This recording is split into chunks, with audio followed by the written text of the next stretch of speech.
It was a warm afternoon in Montgomery, Alabama. A quiet sort of day where everything seemed to be in slow motion. The sun filtered through the trees lining the roadside, casting long shadows over the cracked pavement. Cars rolled by lazily, horns barely audible over the buzz of cicadas. On one corner near a quiet intersection stood Maya Collins, a 32-year-old black woman dressed in modest work clothes, her hair pulled back, phone in hand, standing next to her silver sedan. It wasn't a fancy car, but it was hers, bought with the money she'd saved from 2 jobs and long hours. She had just picked up her daughter's school uniform and was about to head home when flashing red and blue lights appeared behind her. At Kira. First, Maya thought it was a routine stop. Maybe she'd missed a sign. Maybe her brake light was out. She pulled over calmly, rolled down her window, and waited. What happened next felt like something out of a nightmare. 2 white police officers, both visibly tense, approached her car with hands already on their guns. No greeting, no explanation. Just immediate orders. "Step out of the vehicle," one of them barked, his hand tightening on his holster. "Now!" Maya, confused but composed, asked, "What's the charge, officer? Did I break a law?" "Wrong. Question." In a flash, one officer pulled his weapon, pointing it directly at her chest through the open window. "Out of the car.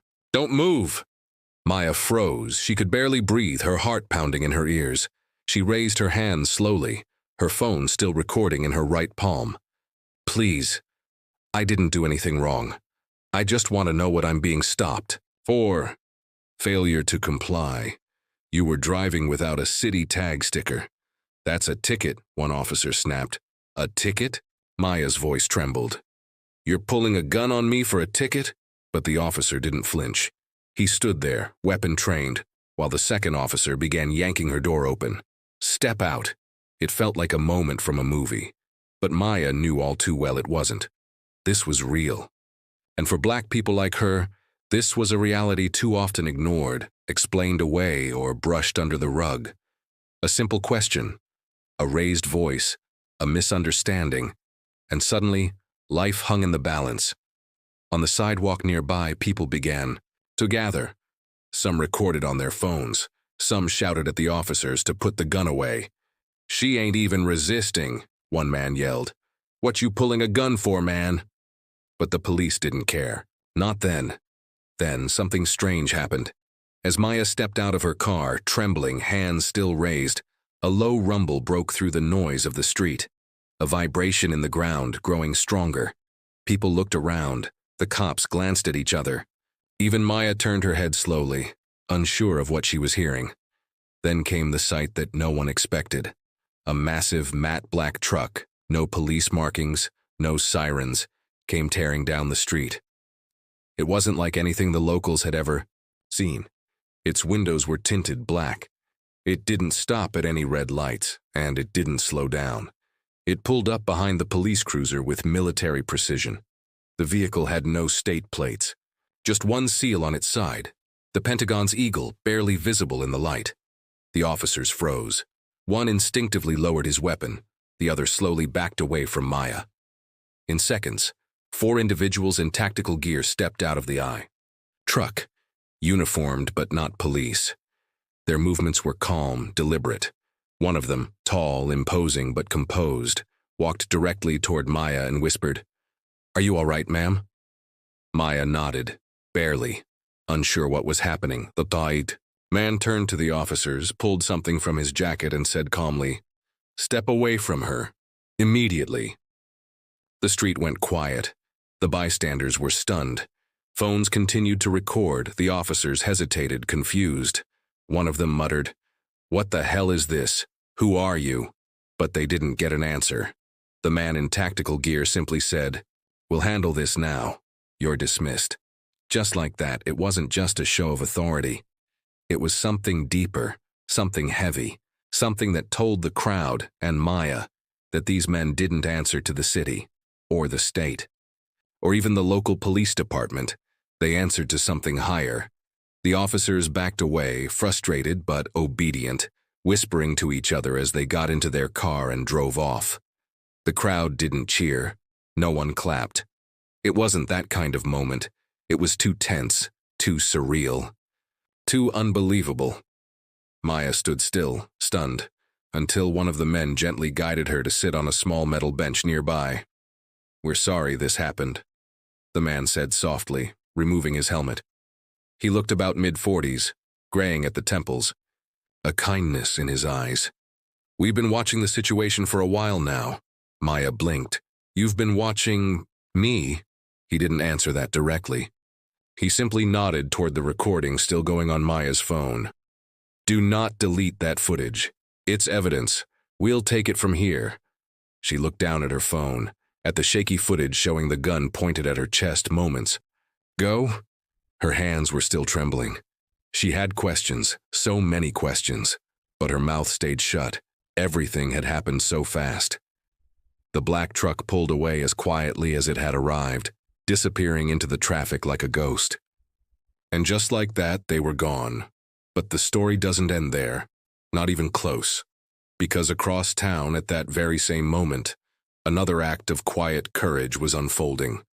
On a crowded city bus, a young black teenager named Jalen sat alone, earbuds in, backpack on his lap, eyes glued to the world outside. He wasn't thinking about Maya. He didn't even know her name, not yet. But in a matter of minutes, his small act of kindness, offering his seat to a tired, pregnant white woman struggling to stay upright, would set off a chain of events no one could have seen coming. She would hand him a note, and what was written on that paper would change the rest of his life.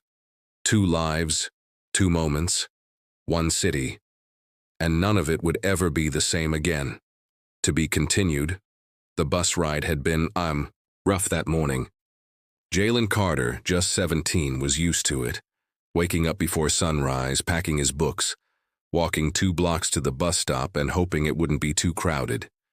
School was a long trip across town, and some days the weight of it all felt like too much. But he kept going. Not because anyone made him, but because his mom had always told him, "Don't let the world decide who you are. You decide." He remembered those words that morning, sitting near the middle of the bus. The city was already buzzing with life. People heading to work, kids yelling from sidewalks, the driver blasting an old R&B station to drown out the noise. Jalen wasn't paying attention to any of it. He had earbuds in and a math test on his...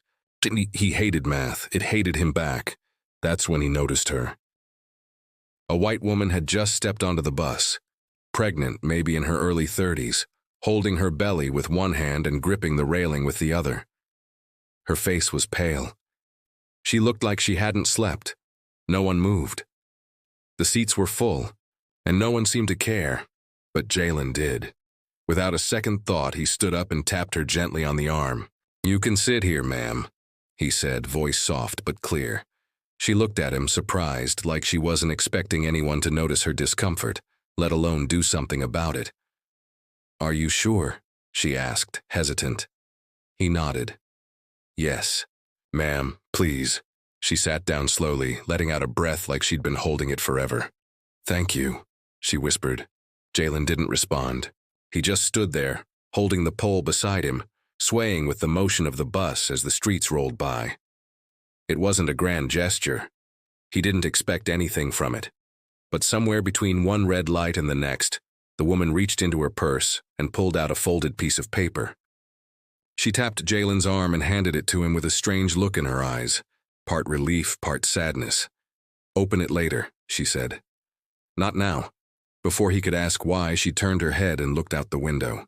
He slipped the note into his pocket and didn't think much about it again, at least not until hours later. Back on the other side of town, Maya sat alone in a quiet room inside an unfamiliar building. It wasn't a hospital, but it was clean. There were no badges or guns, just calm people with steady voices and calm hands. Someone had brought her tea. She hadn't touched it. She didn't know where she was. All she knew was that the man from the black truck had called someone after the officers drove away. Minutes later, a different vehicle arrived, a nondescript van with tinted windows. They'd asked her politely to come with them. She hesitated, but something about the way they spoke made her feel Safe. Or at least safer than she'd felt on the street with a gun in her face. Now sitting there waiting, Maya's thoughts swirled. Why her? Why had the Pentagon truck shown up? Why had they stepped in like that? Did someone tip them off? Was it something she had done? Or said? The door opened and the same man stepped in, the one who had stood between her and the gun. He sat, across from her, calm as ever. "My name is Richard Hale," he said. "I work in a specialized federal response unit. We monitor high-risk interactions across the country." Maya blinked. "So, you were watching the police?" He nodded slowly. "We've been following complaints about certain departments in the area. Your incident was flagged in real time. We were nearby." "But why me?" she asked. "I wasn't doing anything wrong. I asked a question." "That's exactly why we responded," he said. "Asking a question should never be met with a drawn weapon." His words made sense, but they didn't explain the full picture. Maya felt like a piece on a chessboard she didn't even know she was playing on. "There's more, isn't there?" she asked, narrowing her eyes. Richard looked at her, not with pity, but with something deeper. "Respect. Yes," he admitted. "But I can't say more right now. Just know you're not alone. And what happened today, it's not over." That sent a chill down her spine. Across town, school had ended, and Jalen sat alone at the back of the public library, flipping through his books and fighting the urge to nap. His day had been long, and the math test didn't go well. He thought back to the woman on the bus and remembered the note she'd given him. He pulled it from his pocket, unfolded it slowly, and read the words scribbled in a neat, rushed hand. "You." Stood up when no one else did. "If you're reading this, come to 618 West Booker Street. Ask for Ellie. Show them this note. Don't tell anyone. Trust me." He read it again, then again. The handwriting was real. The address, he knew that area. It was industrial, half-empty buildings, nothing special. He wasn't sure if it was a joke or some strange test, but something about the way she had looked at him when she gave it to him told him it was serious. He thought about showing it to someone, a teacher, his mom, a friend. But the last line kept echoing. "Don't tell anyone." Part of him wanted to throw it away, but another part, stronger, told him this meant something, that it mattered. He folded the note and slipped it back into his pocket. Back in the quiet room, Maya finally stood, pacing. "Mr. Hale," she asked, "am I being protected or investigated?" He didn't answer right away, just gave her a careful look. "Sometimes," he said slowly, "those two things go hand in hand." That did nothing to calm her nerves. Her phone buzzed on the table. A text from her daughters. "School. We heard about what happened. She's safe here until you're ready," even they knew. Outside the window, the city carried on as usual. Cars passed, kids played, sirens echoed in the distance. But for Maya and Jalen, two strangers who hadn't met yet, their ordinary days were already spiraling into something extraordinary, and neither of them had any idea that their paths were about to collide in ways that would shake everything. They believed about the system, the truth, and the people they thought they could trust. The tension wasn't over.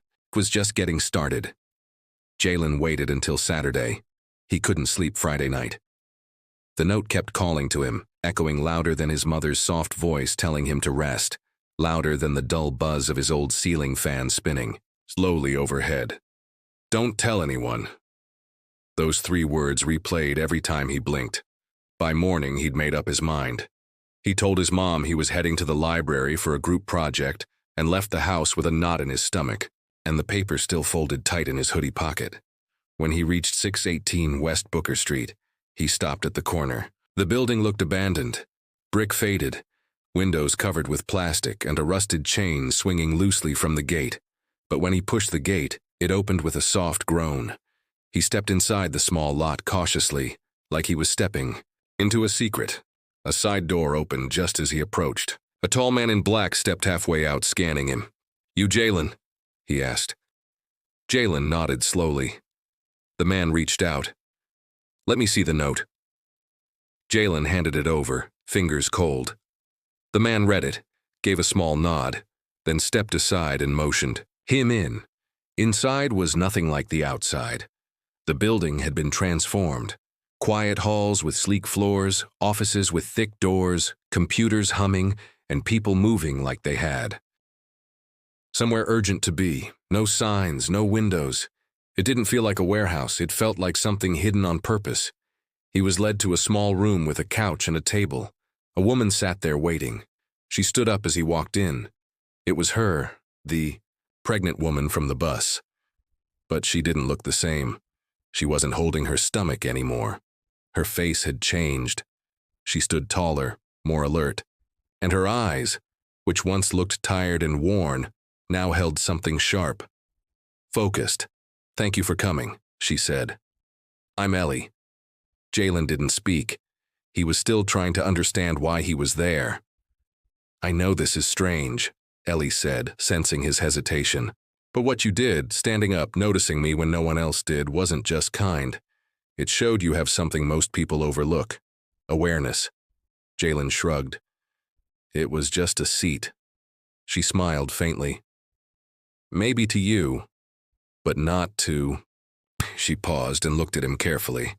"I work with people who see what's happening behind the scenes. Systems that protect some and push others out. You've seen it, at school, on the street, probably even at the store. You know what it feels like to be ignored until someone needs you. That's why I reached out." Jalen shifted uncomfortably. "What is this place?" "It's part of a program. Not government, not exactly. We help people who get caught in situations they can't get out of. People like Maya." Jalen frowned. "Who's Maya?"